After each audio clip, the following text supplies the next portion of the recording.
Hello, everybody, for another edition of Voice of Reason. This is Jake Schwartz here at the 90-year-old Palestra on the campus of the University of Pennsylvania, as the New Vigorelli Saints are back in the Catholic League Finals for the 9th consecutive year in a 67-56 win.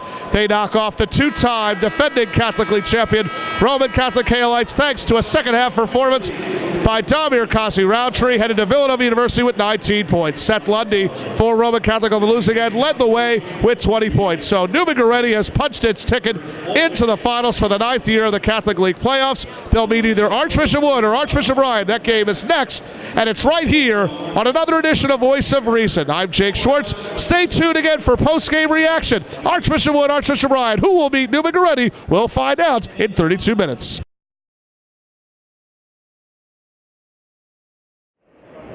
Jake Schwartz here for another edition of Voice of Reason, out here at the Palestra, here at the University of Pennsylvania, here with my good friend Joey Zeglinski, the head coach. Archbishop Ryan, Coach, I gotta honestly say I've known you really since you were a basketball player, when you played your days right here at the Palestra. This was a great basketball match on both sides of the ball. Very tough loss, but I can honestly say you played as good as you could play, even though you came a little short. Your thoughts on this game tonight? I wouldn't say that. But you did play hard. We played hard. That's yes. what we always come in. We play hard. A few mistakes, turnovers here and there. It's a different game. We cut to 6. We're on the fast break. We turn it over. It's a 4-point swing. You know, things like that against a good team like Wood, we're not going to win. Well, Izaiah Brockington had 33 points, or 31, excuse me, before fouling out. What an athlete. I know you're going to certainly miss him next season. Oh, for sure. I mean, we have our state still up, but yes, Izaiah put us on his back tonight and kept us in the game. He kept attacking and played a hell of a game. Credit to him. He's a warrior. He's a fighter.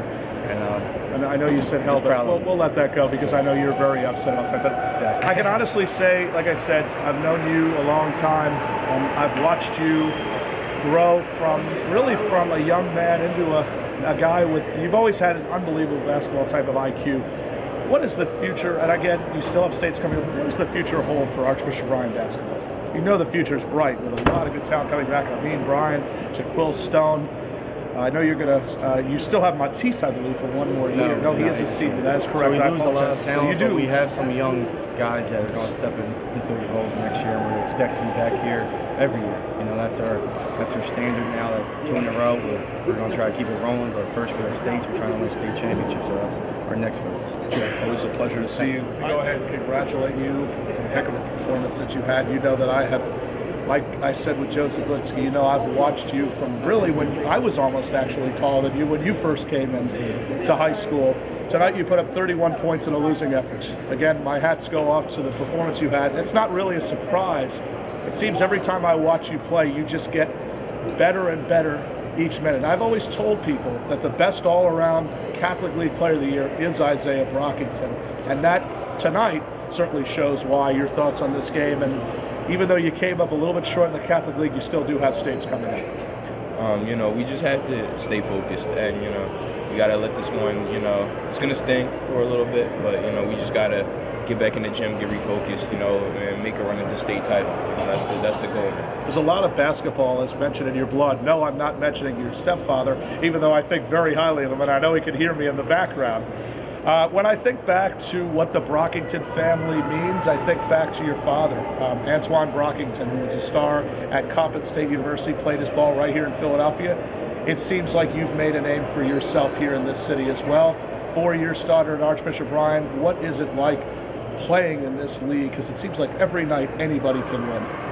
Yeah, you know, this is definitely the best league in the state, in my opinion. You know, it's anybody can win on any given night. You know, the teams are so well coached, and, you know, there's so many talented players on all the teams. You know, you can never come out and take any team for granted. You know, or you'll end up letting one slip to a team that nobody thought you would. You know, but you have to come out ready. You know, every single time. Well, you definitely did. Talk about your reaction on that 5th foul, because it just kind of seemed like you knew that this will be the last time you ever really step foot in the Palestra. You know, for high school. Yeah. Because there's a chance at NJIT, that's where you could be stepping foot when you play in a non-league game. You're playing in states. You've got to worry about that. Then coming up, you'll be graduating at one of the most prestigious schools in the Catholic League, Archbishop Ryan. Talk about what the future holds for Izaiah Brockington. A lot of hard work.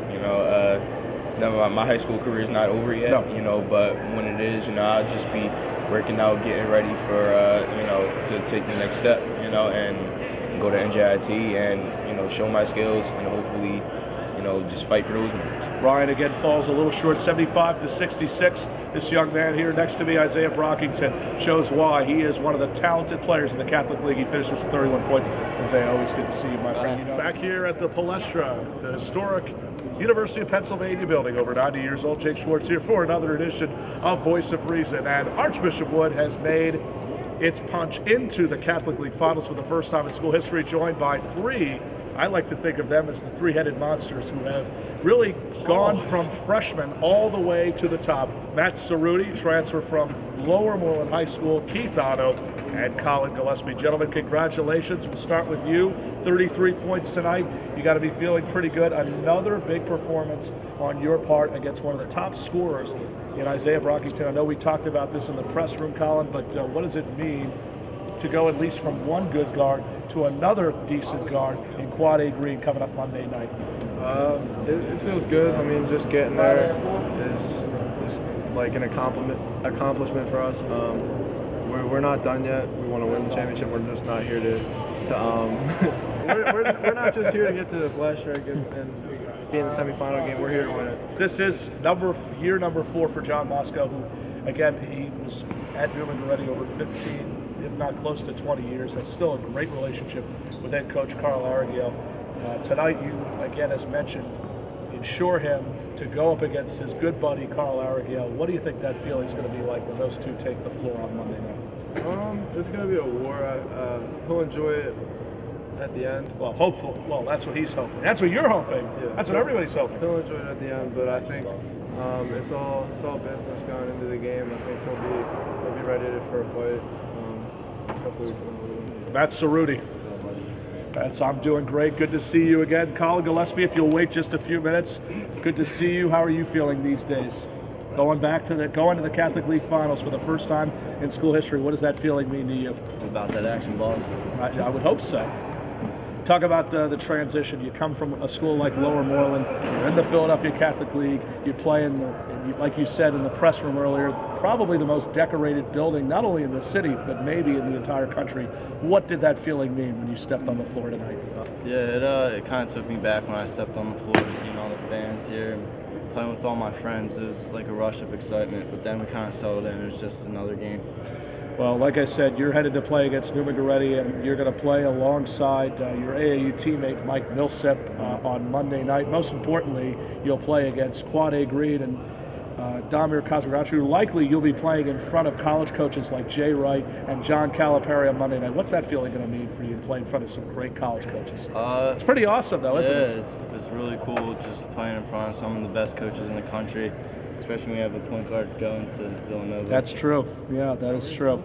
Matt Cerruti, we thank you. Keith Otto, good to see you. How are you feeling? How are you feeling these days? Feeling great. What does it mean to have this type of guy on your team? This guy right here is something else. More importantly, John Huggins. What a coach. Well, there's a lot of good coaches, again, as mentioned on this team. The trainer, Coach Ed. The two managers. Get him for a second. Yes. What does this win? What does this mean to Archbishop Wood, to the high school? Because you could very well, as they said in the press room, you very well could have both men's and women's playing in a doubleheader. I mean, what? This is like a fairy tale for both these schools. It's history for our school, for sure. I know it means a lot. Yeah, Joe Setti are fantastic. Yes. Oh, I know that. Oh, yes. What a job he does. Your gym, again, as mentioned, you've been playing the last couple of months without a home gym. What has that meant to you does it kind of make you the underdogs, being that you're the only Catholic school without even a home gym? Not necessarily. I think we can play wherever. Well, you feel like you're the visitors, though, right? In any type of gym. We like playing on the road. That's just how pretty much what you've been. That's pretty much what you've been doing. We've played 2 home games. We're the ones. Yes, but you've been on the road. You were 2 home games in your gym, but every other home game you've been playing in a different gym every night. What does that feeling mean to you? I mean, it's different, but I think if we play how we play every game, we share the ball, it all starts on defense. All about the team. Yes, you're one win away from making some history. Keith Otto, Matt Cerruti, and of course the Catholic League Scoring Player of the Year, Collin Gillespie. We thank you so much for. I got one question. What? Who are you rooting for? Oh my God, that's a tough one. Oh my goodness, I'm already on the spot. You know what? If I had to, well, it's a very tough challenge. If I had to make a prediction, Seth Pickney. Oh my God, Seth Pickney is here on Voice of Reason. I'm going to say it's going to be Archbishop Wood defeats Newman Goretti on Monday night. Well, let's hope that the Newman Goretti fans, by the way, don't hear that, though, by the way. Again, as mentioned, Collin Gillespie, Keith Otto, and Matt Cerruti for joining us here in another edition of Voice of Reason as the Archbishop Wood Vikings have defeated the Newman Goretti Saints 75-66 in Game 2 of the Philadelphia Catholic League semifinal action. It will be John Moscow versus Carl Argyle. It will be Newman Goretti versus Archbishop Wood Monday night at 8:30 p.m. right here at the 90-year-old Palestra. But from all of us here at the Palestra, this has been a presentation of Voice of Reason. For more information, don't forget to visit us on the web, on YouTube at Voice of Reason, and follow us on Twitter at Jacob Schwartz 23. This is Jake Schwartz saying so long, everybody, from the Palestra. Newman and Wood are going to the finals on Monday night. Good night, everybody.